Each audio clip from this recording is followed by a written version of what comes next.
નમસ્કાર, આપ જોઈ રહ્યા છો સ્પાર્ક ટુડે ન્યૂઝ. દાહોદ જિલ્લાના સિંગવડ તાલુકામાં ભમરેચી માતાના મંદિરે આવેલ રામદેવજી મંદિર તેજા દસમના પાવન અવસર પર ધ્વજારોહણ કરી ભવ્ય ઉજવણી કરવામાં આવી.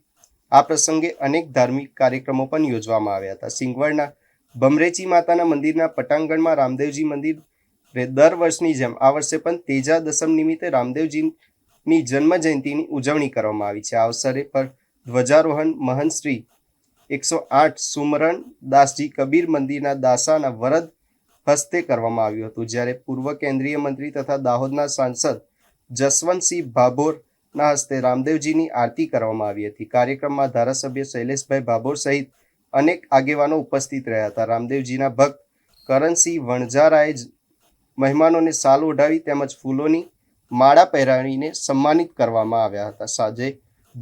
સાંજે મહાપ્રસાદનું વિતરણ અને ભજન કીર્તનના કાર્યક્રમો યોજાતા ભક્તોમાં અનોખો ધાર્મિક ઉમંગ જોવા મળ્યો હતો. આજુબાજુના વિસ્તારમાંથી ભક્તો મોટી સંખ્યામાં આ ઉજવણીમાં જોડાયા હતા.